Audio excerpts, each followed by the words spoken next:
El pensamiento libre tiene hoy la oportunidad de escuchar una opinión diversa a lo que tradicionalmente hemos escuchado sobre cultos religiosos o fraternidades sacerdotales.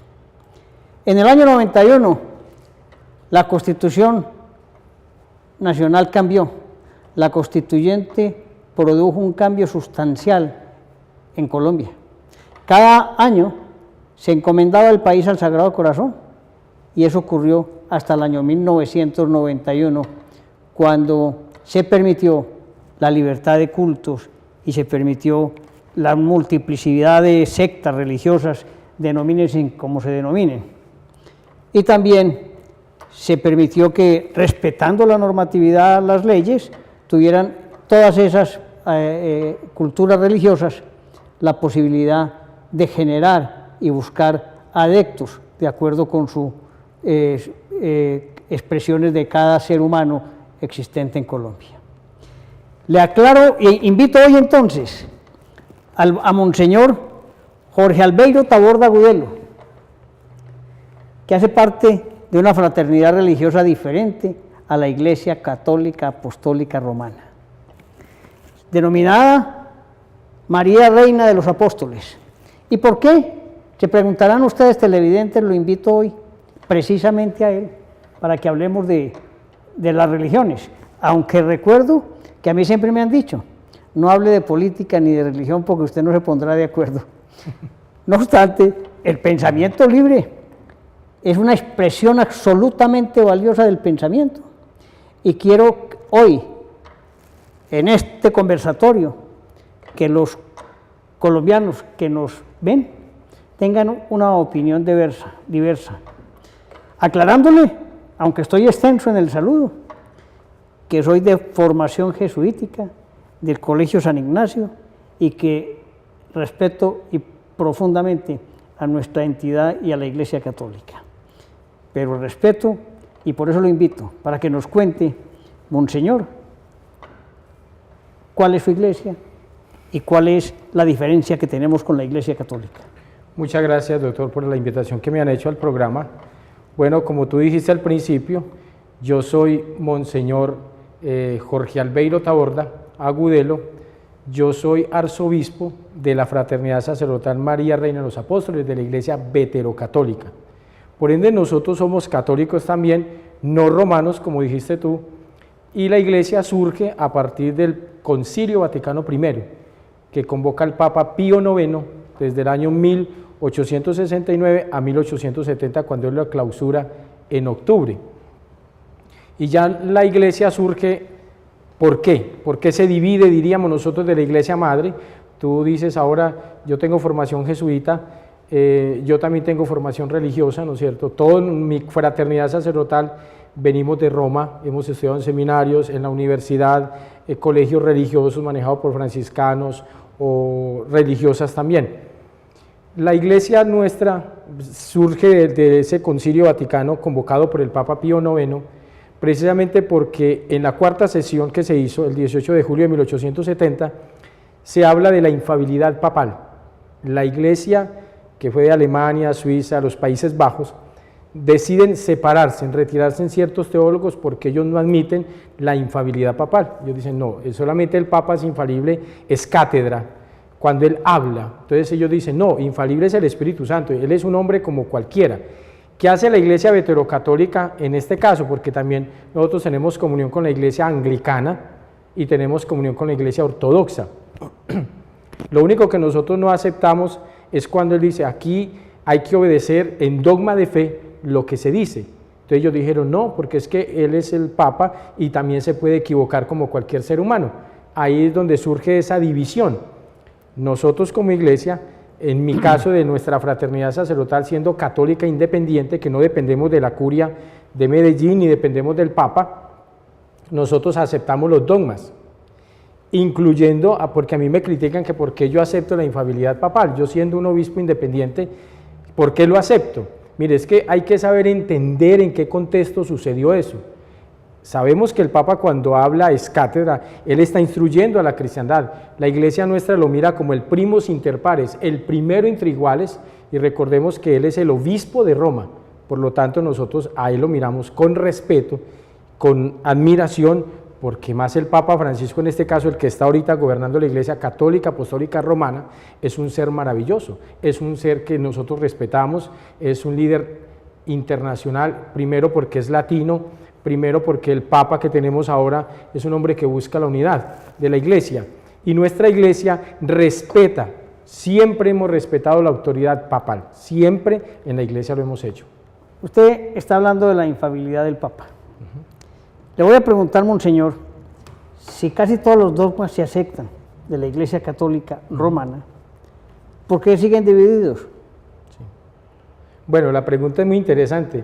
Nosotros hemos hecho todos los esfuerzos para llegar a Roma, comunicarnos siempre con el Papa o con los obispos. Aquí en Colombia, infortunadamente, sucede todo lo contrario.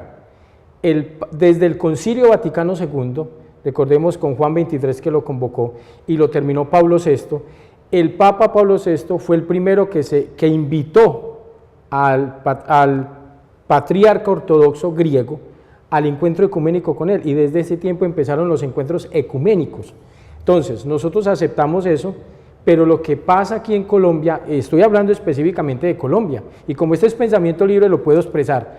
Mire, aquí hay obispos que primero no le obedecen al Papa lo que él dice en Roma, aquí hacen lo que quieren, aquí con todo el respeto porque no quiero ofender a ningún obispo, porque yo tengo amigos obispos católicos romanos y amigos obispos anglicanos y ortodoxos, pero cuando el Papa habla de unidad, aquí se busca la desunidad. Si el Papa congrega a todos los líderes de las iglesias, llámese cristiana, musulmán, judía, ortodoxa, anglicana, ¿por qué el arzobispo de Medellín nunca ha llamado a los obispos independientes o de otras iglesias o incluso pastores a una unidad, a un tiempo de oración por la paz, por ejemplo? ¿Por qué no los invita a la catedral? ¿Por qué no los invita a una parroquia? Sí, invitan a un grupito que vaya a un encuentro ecuménico. Pero mire el Papa Francisco, cómo si tiene eso de claro. Él ha recibido en Roma hasta obispas, ha recibido pastores luteranos, sacerdotes, pastores, musulmanes, judíos, de toda la clase. Que Colombia, cuando un obispo, en el caso nuestro, vamos a una iglesia o vamos a celebrar una parte, lo primero que hace la Iglesia Católica Romana, con todo el respeto que yo vengo de allá, nos tratan de falsos, porque no somos romanos. Entonces, estos curas son falsos, son impostores, son ladrones. Monseñor, para bajar los ánimos, vamos a un corte comercial. Claro que sí.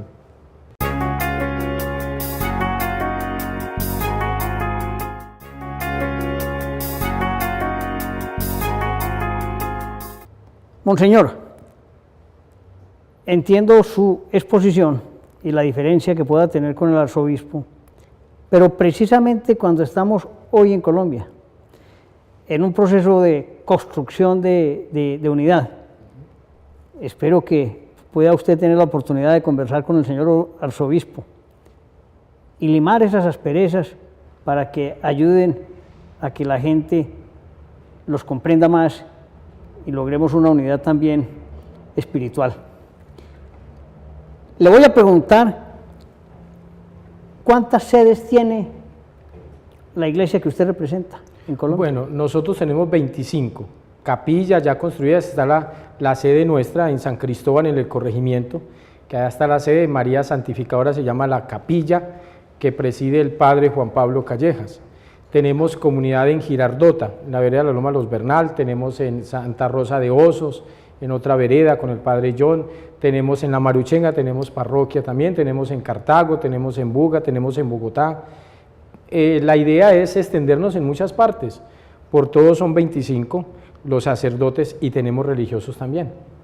O sea, y tenemos, en nuestra comunidad queremos ya tener religiosas porque las hemos tenido, sino que por las zonas de misión donde hemos estado nos ha tocado enviarlas a otros lugares. Pero la idea es que la iglesia se extienda en muchas partes, especialmente en aquellos lugares donde muchos sacerdotes católicos romanos no pueden ir, nosotros queremos ir. Vuelvo y te reitero, tú dijiste ahorita que qué rico alimar asperezas con el arzobispo de Medellín. Pues yo creo en los milagros, yo espero que algún día el señor arzobispo nos llamara a una reunión a su despacho. Pues yo sí creería en los milagros a través de eso. Acuérdese que el pensamiento libre permite que esas posibilidades se den. Ah, no, muy rico fuera, qué rico que aquí lo tuviéramos también un día y usted me invitara frente al señor arzobispo Ricardo Tobón, que lo admiro y lo respeto porque él es el arzobispo de la ciudad de Medellín. Volviendo al tema de las sedes que ya nos contó, ¿cuántos fieles tiene su iglesia? Bueno, diría fieles y no sé por qué, contar no, porque cada que vamos a las capillas, nuestras capillas se llenan. La gente con antelación sabe quiénes somos nosotros, porque ese es otro error gravísimo que tiene la Arquidiócesis de Medellín, que dice, es que ellos engañan a las personas, y eso yo no lo permito que lo digan.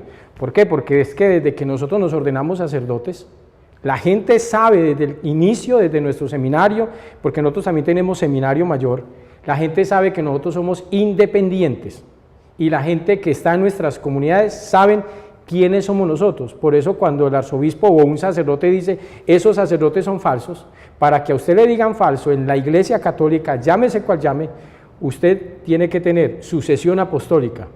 Usted se sujeta a la tradición de la iglesia y reconoce la palabra de Dios como la autoridad total, teniendo en cuenta que son aquellos hombres ministros de la iglesia que dirigen la iglesia y que con sus estudios y la tradición de la iglesia manejan y gobiernan la iglesia, pero es el Espíritu Santo el que nos gobierna a nosotros.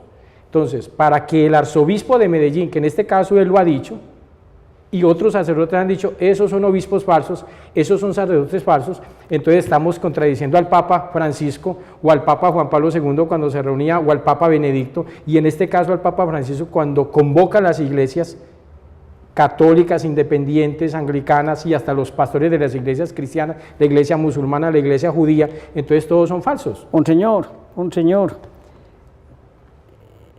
usted me mete a un tema que quiero plantearle. ¿Ustedes aceptan la Virgen? Claro, en mi caso, quiero hacer esa aclaración, porque en nuestra fraternidad sacerdotal, primero, somos todos marianos. Nuestras comunidades tienen, cada capilla, la mayoría, nombre mariano. La iglesia veterocatólica, desde el Concilio Vaticano I, no acepta el dogma de la Inmaculada Concepción. Nosotros, en nuestra fraternidad sacerdotal, sí aceptamos el dogma de la Inmaculada Concepción, somos marianos. La respuesta es sí. Claro, muy sí. bien. Veneramos a María y mi patrona, le hago la aclaración, mi patrona personal es Nuestra Señora de Guadalupe. Muy bien, entonces tienen algo igual a la Iglesia Católica Romana. Claro. 2, comparten que sean célibes los sacerdotes. En mi fraternidad sacerdotal, pues la que el Señor permite que yo presida, nosotros somos célibes. Nosotros al inicio aceptamos sacerdotes casados, que se casaran. ¿Por qué no volvimos a aceptarlos? Porque tuvimos las dos opciones, porque el celibato en la iglesia es opcional, llámese la anglicana, llámese la ortodoxa, bueno, excepto los obispos ortodoxos que tienen que ser célibes, pero ya algunos se pueden casar. En nuestra iglesia también podíamos aceptar los sacerdotes casados, pero debido a los desórdenes de algunos sacerdotes casados, en la iglesia nos reunimos ya los obispos, nos reunimos el consejo y en los estatutos de la iglesia se colocó que de ahora en adelante en la fraternidad sacerdotal que yo presido, con los obispos, no vamos a tener sacerdotes casados, teniendo en cuenta que es un mandato bíblico, que los sacerdotes y el obispo, dice la palabra de Dios, sean casados. Pero probaron que era difícil el tema, ¿no? Sí, para nosotros no, para nosotros es muy difícil tener sacerdotes casados. ¿Por qué? Porque uno siempre quiere que el sacerdote casado, que los hay, y yo soy amigo de muchos sacerdotes casados y tienen hijos, y son excelentes personas, pero también hay otros que dan mal testimonio y no solamente tienen esposa, sino que tienen otra compañerita por ahí aparte, entonces nosotros no aceptamos eso. Por eso es mejor lo otro, ¿no? Sí, por eso es mejor uno dedicarse como a lo que el Señor llamó, como dice Pablo. Sin irse al otro extremo, pues, que ocurre tanto con los padres, ¿no? Ah, no, porque sí que hay sacerdotes homosexuales y pedofílicos y que hacen desórdenes en la iglesia, nosotros en nuestra fraternidad no permitimos eso. ¿Por qué? Porque es que usted está llamado como sacerdote y como ministro a dar testimonio, y usted está hablando de Cristo, usted no está hablando de cualquier persona, usted está hablando del Rey de Reyes y Señor de Señores, y si usted como persona, como hombre consagrado, usted está violando la intimidad de un niño, afectando a un niño, o metiéndose en unas relaciones que no son convenientes para la iglesia, yo respeto, porque la iglesia tiene sacerdotes homosexuales, eso abundan, eso pues aquí no podemos decir que allá no pasa y que aquí no pasa y que en esta iglesia sí hay, no, en toda la mayoría de las iglesias hay. Lo que sí se debe hacer es muy rápidos en tomar las decisiones en cualquier iglesia frente a aquellos que vulneran los derechos de los niños o de las niñas en Colombia. Que así debe ser. La justicia debe imperar también en ese tema. Infortunadamente hay obispos que en vez de castigar los mandan para otra parroquia o los recompensan mandándolos para otro lugar. Pero bueno, padre, monseñor, eso es en todas las iglesias. En todas. Ok. Llámese la que se llame. Vámonos para un corte comercial. Claro que sí. Entonces.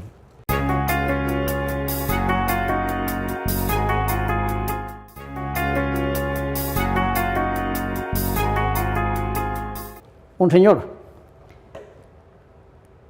resumiendo, ¿creen en la Iglesia, en la Virgen María? Claro. ¿Comparten los santos? Sí. ¿Comparten el celibato? ¿Respetan al Santo Padre?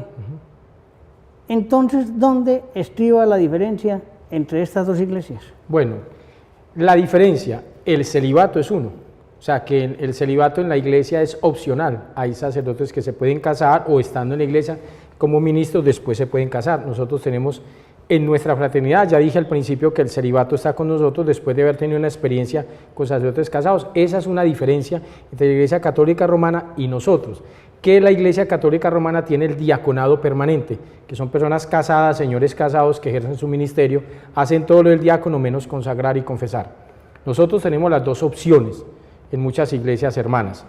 La otra diferencia con Roma, que ha sido un problema en la arquidiócesis de Medellín y en todo Colombia, yo no sé dónde más, que yo como arzobispo y yo como superior de nuestra iglesia, le permito a mis sacerdotes de mi fraternidad sacerdotal que vayan a celebrar a las casas, porque siempre se ha dicho que su casa no es digna para que se celebre la Eucaristía, entonces solamente es el templo, y nosotros tenemos capillas, pero también a nosotros nos llaman a celebrar a las casas. Es algo que está prohibido en la arquidiócesis de Medellín y en muchas diócesis y en toda parte.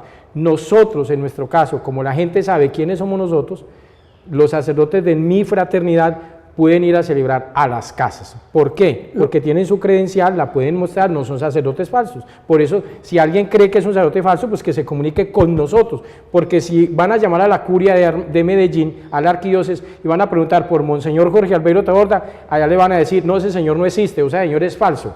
No, que llamen a nuestra curia, pregunten por los sacerdotes de nuestra comunidad, que nosotros tenemos ahí nuestro directorio, y le podemos decir, este sacerdote si es de nuestra fraternidad, o es de la iglesia, tal iglesia, y si es sacerdote ordenadamente válido. Le voy a decir, monseñor, yo que como bien lo dije, soy católico y asisto a misa, pero también he ido a misas en las casas. Yo no he visto realmente, si es que ellos, para una misa habrá que pedirse un permiso, pero he asistido a misas de los padres en las casas. No había visto nunca que se podría dar un tipo de diferencia o de problema en este aspecto. Lo que pasa es que se diferencia mucho cuando en el canon uno nombra al Papa Francisco, pero en este caso nosotros nombramos a nuestros obispos, nosotros no nombramos al arzobispo de Medellín, Ricardo Tobón, que es el arzobispo de la arquidiócesis de Medellín. Mis sacerdotes, ¿a quién nombran? Al Papa, al líder anglicano, al líder ortodoxo y a Monseñor Albeiro, que es el obispo. No me personalice al arzobispo de Medellín ahora. No, pero vamos en este caso. Yo lo que estoy viendo es que es más fácil unir estas dos iglesias que todo lo que nos demoramos haciendo el proceso de paz con las FARC. Pues ojalá se diera, porque si no hemos podido hablar con el arzobispo, hasta el proceso de paz durará otros 50 años. Esperamos que con la ayuda de Dios y la oración, y pidiéndole al Espíritu Santo que nos ilumine. Hombre, yo vuelvo y reitero, es más lo que nos une que lo que nos separa.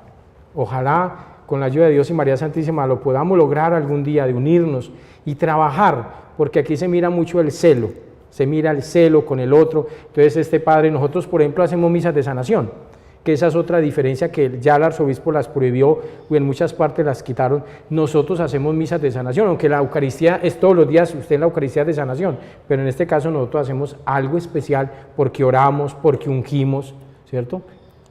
Y es diferente la liturgia en estas Eucaristías, que esa es otra diferencia con la Iglesia Católica Romana. Monseñor, una pregunta personal, ¿cómo llegó usted a esa dignidad? Bueno, cuando yo empecé yo empecé en Enciso, en el barrio de Enciso aquí en Medellín, después fundé 6 comunidades, El grupo de obispos de nuestra iglesia, al ver mi trabajo y después que yo fui a la colonia Belencito de las Hermanas, después que yo celebré incluso en la Gruta de la Guacatala, los obispos de la iglesia vieron en mí eso. Entonces, yo tengo un doctor honoris causa en teología también del seminario nuestro, Beato Cardenal John Henry Newman. Eso le iba a preguntar, ¿todos ustedes estudian teología? Todos estudiamos filosofía, teología, y aparte de eso, muchos de los sacerdotes nuestros tienen otra carrera. Entonces hay contadores, hay psicólogos, hay educadores. Yo fui educador también, sino que ya me dediqué a la iglesia totalmente. Pero en nuestro caso, todos debemos estudiar. Si no se puede estudiar en nuestro seminario, porque a veces no se puede por la situación económica, porque hay que pagar por la casa, entonces los seminaristas nuestros se van a estudiar a la universidad, a hacer sus estudios universitarios común y corriente, y aparte de eso hay otros que han terminado y siguen otra carrera, psicología, contaduría, abogados. En la iglesia hay de todo. Desde el punto de vista del amor, la paz, la confraternidad, ¿usted cómo nos puede ayudar a los colombianos? ¿O qué nos puede decir a los colombianos para que bajemos las pasiones y busquemos construir un país nuevo y diferente? ¿Qué les puedo decir yo? Hombre, a pesar de nuestra diferencia, a pesar en el pensamiento, en la ideología, en la forma de ser y de vivir, nuestro país tiene eso de bonito, que somos tan diferentes, pero creo que nosotros tenemos que hacer, busquemos la unidad, seamos tolerantes, perdonemos, aceptémonos como somos. Eso es lo más bonito en un hogar y en la iglesia. Nosotros tenemos que enseñarle a la gente que se acepte como es, perdone a su hermano, lo reciba como es, porque el problema de las iglesias es que ese es un problema, una gran dificultad, que nosotros vivimos señalando: usted es pecador, usted es malo, usted no sirve, usted no se puede acercar a la misericordia de Dios. Entonces, ¿qué es lo que nosotros tenemos que hacer en nuestro país? Por eso el Papa también es uno de los motivos por el cual viene. Él es un presidente de una nación pequeña, él es el líder religioso, pero también es el presidente de una nación como el Vaticano, y él viene también a hablar del proceso de paz, viene a apoyar el proceso de paz que es tan necesario, así hayan muchos detractores, pero es mejor estar en paz. ¿Cuánto nos podemos librar? Llámese mal la paz o no se llame, pero lo importante es que el Papa también viene en ese sentido. ¿Y qué es lo que busca el Papa y qué es lo que buscamos todos los obispos y todos los líderes? Y debemos de buscar todas las personas, como persona, no solamente como religioso, sino la paz de nuestro país. ¿Y dónde comienza la paz? En el corazón del hombre, lo que tú decías, aceptando, perdonando, valorando al otro, recibiéndolo. Eso es lo que hace Jesús siempre. Jesús nunca excluyó, Jesús siempre incluyó. Que eso es lo que tiene también el Papa Francisco, digno de admirar, que él incluye, que él invita a la unidad. Y eso es lo que nosotros hacemos desde aquí, invitarlos a todos a la unidad, para que haya paz. Monseñor, muchas gracias por acompañarnos en el Pensamiento Libre. Esa diferencia de pensamientos, de creencias y de iglesias nos permite también hacer un país distinto y tolerante y respetuoso por la idea y la expresión de los demás. Muchas gracias a usted y a su iglesia por aceptar la invitación del Pensamiento Libre. No, muchas gracias antes a ustedes por haberme dado el privilegio de participar de tu programa, Antonio. Dios me los bendiga. Muy amable. Muchas gracias. Antonio, Dios me lo bendiga a usted también.